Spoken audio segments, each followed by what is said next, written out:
Hi, everyone. This is Joanna Kshapkowska. I'm a real estate broker in the state of Illinois. And I'm Matthew Medinger. I'm a loan officer in the state of Illinois.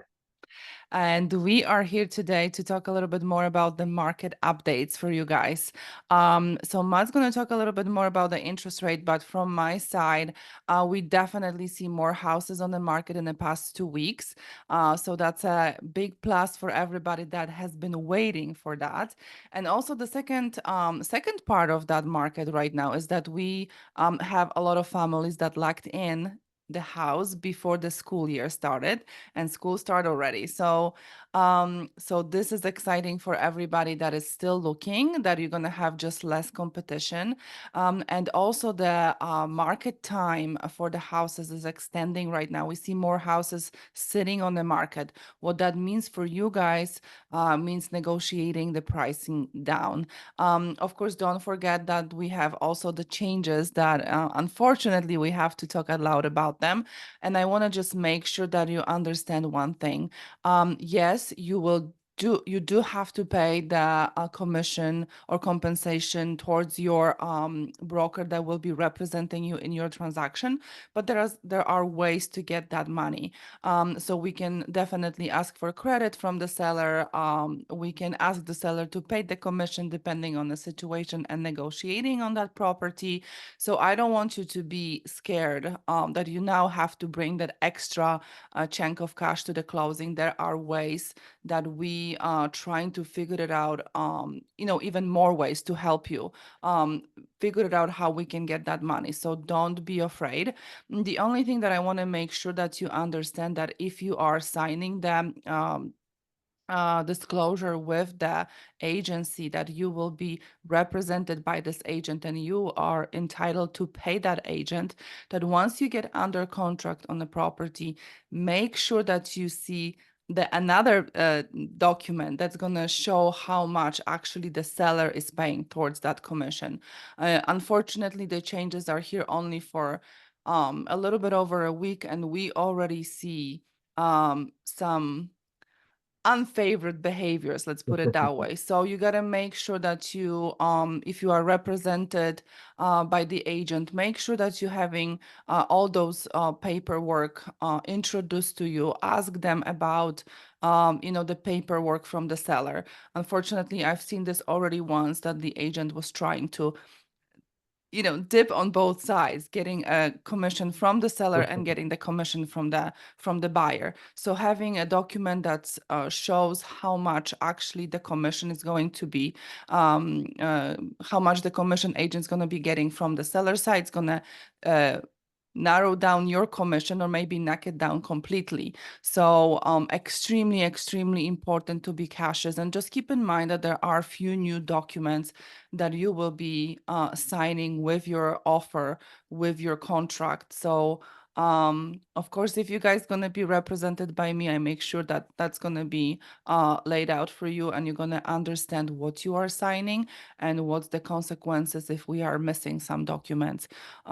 So extremely important. I mean, I just hate seeing that. And unfortunately, there are agents on the market that will try to bend the rules in those first few months of those changes. But again, this is a good time for you guys to actually get into the market right now. Start searching for the houses, more homes, definitely less competition, less buyers out there. And don't wait too long, because remember, the winter months are all investors.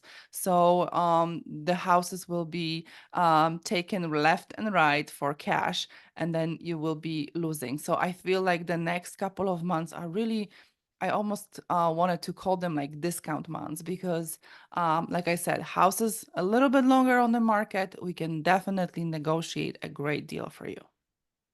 Yeah, and we've been seeing a lot of the same thing on our end. So sellers are definitely a little bit more willing to bend on, credits, pricing, things like that. Whereas, early in the year we were seeing things going way over asking price. So I think, like you said, people going back to school, a lot of the people that had to move in have already done so. The other benefit we're seeing right now is interest rates are getting better. So it's been a slow crawl, but we're continuing to move down. We're mid sixes probably right now. And Friday, today, the Fed will be talking about, kind of where we're at. They have the Jackson Hole event, the symposium, so they'll be talking with world economic leaders, things like that. And what we expect is next month on the 18th, we'll hear whether they're going to cut a quarter point or half a point in the federal funds rate. So that's not exactly, a half a point cut in their rate doesn't mean a half a point in mortgage rates, but it does correlate. So if we see that, we should see continued movement downwards, and hopefully by into early next year, we'll be back in the fives again. So we're headed in the right direction. And like Joanna said, another thing to stress is the competition's kind of died down right now. The rates are getting better, improving much better than last year. So, back from mid sevens all the way down to mid sixes. So now is kind of a great time before rates drop even more. The spring market kicks in, everyone kind of goes crazy, and then those prices start to rise again. So it's kind of a pocket here where, they may be willing to negotiate a little bit. You get a better interest rate, which you can hopefully refi again next year and get even lower, and there's just less competition. So I think it's a really good time right now if anyone's looking and want to get as much of a deal as you can get in this kind of market. Obviously it's tough to get, deals like, times when things aren't going so well. But right now, this is about the best I see in the immediate future, probably.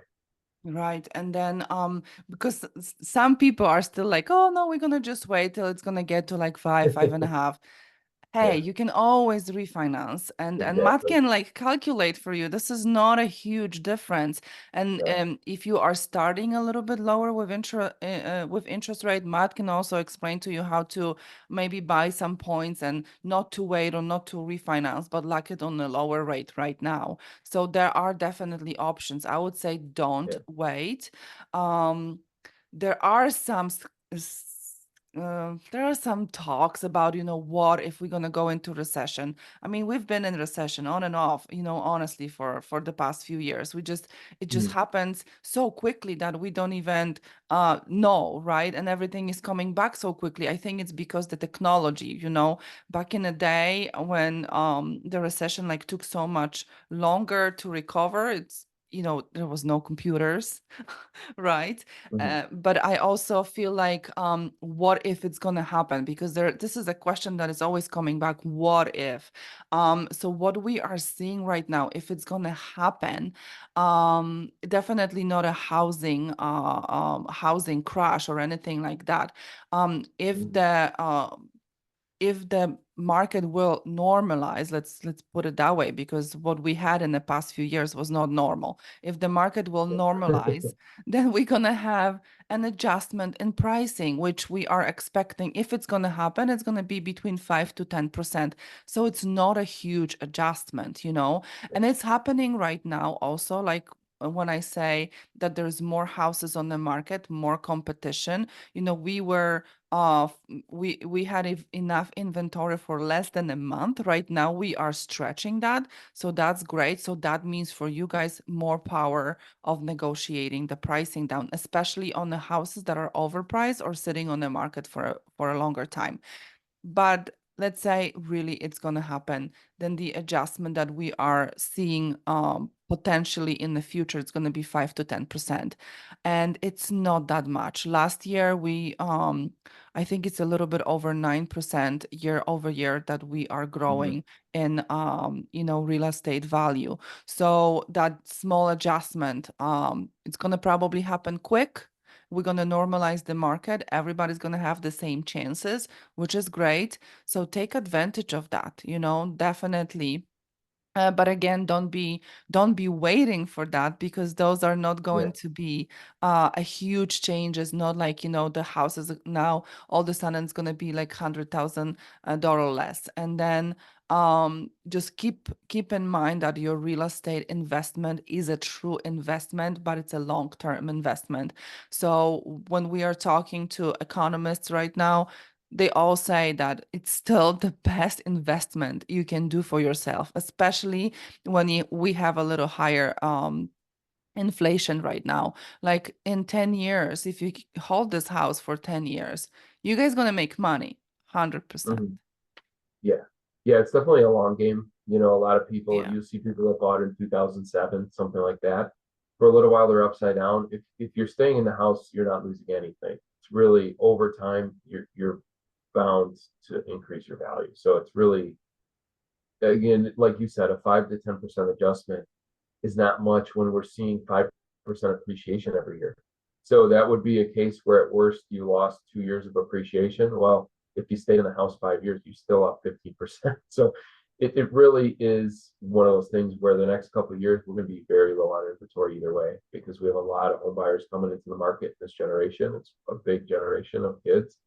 So there's a lot, a lot of support for these levels, unfortunately, because I know a lot of people want the prices to come down, but we just don't see the numbers showing that happening. It's gonna stay pretty high like it is and continue to rise probably. Right. I mean, our prices are not that high. Let's be honest. We are not in California. So we Yeah. still kind of have okay, yes, it got more expensive, but if you go farther from the city, which people are doing lately, you can still find a pretty good Mhm. house. And, starter home, okay, that you Yeah. can definitely invest into. Yeah, no, this is very interesting. And then just thinking, we listen to all of those economists talking about, the past depressions or corrections in the market and all of that stuff, but there's one thing that remains the same. Like we had in our lifetime, maybe what, 35 or 36 market crashes, and only Mhm. one in 2008 was a housing, was something that the housing market started. But Mhm. at the same time, through all the recessions that we had, houses stayed the same, like the same price. The market stays strong. It Mhm. never Yeah. crashed to the point that was like kind of like 2008 only once through all the 36 recessions. So if we're going to learn something from the past, if truly we're going to have some type of a recession coming in, I don't think it's going to, cause the housing market to crash. Um, It's not very likely. We basically have yeah, the exact opposite of 2008 right now, yeah. because 2008 we had one of the smallest generations in a long time, and 33 is the median buying age. So the 33-year-old generation that was coming in then was one of the smallest, and we had some of the highest housing inventory we had had in a long time. Now we've got the opposite. Some of the lowest housing inventory we've had in a long time with one of the largest first-time homebuyer generations. So the numbers just don't make sense when people say crash or Yeah. whatever. Obviously, no one can see the future; things can happen, but you have to play the numbers you're given and look at the data you have. And the data we have shows that that's not happening. Yeah. So a lot of people I know are sitting on the sidelines, but unfortunately, prices are probably only going up. So it's more of the earlier you do it, the more the appreciation you get for yourself, over the next couple of years. No, absolutely, absolutely. And then there's a lot of people that are thinking about investing in real estate as well. We see more of the, millennials actually investing. They understand the value of investing in real estate. So we see that more. And the one thing has to be said that, okay, we do have more houses on the market right now in the past couple of weeks, but at the same time, we still around 5 million short nationwide. So Yeah, we still don't have enough homes. yeah, yeah. Maybe if you're moving to Florida or Texas, Yeah, I then can you will say have those two plenty areas. of houses Yeah, to choose from, but not Midwest, right? So yeah, so that's pretty much what I have for you. Matt, do you want to add anything? I just wanted to say it'll be an important date on the 18th. That'll be great because we'll see how much the cut will be, and we'll continue these mortgage rates moving lower. So good things are coming, and a little bit of relief for everybody. So it's something to look forward to. Cool, cool. Thank you so much. Good to talk to you guys. We see you next time. Bye. Have a great weekend.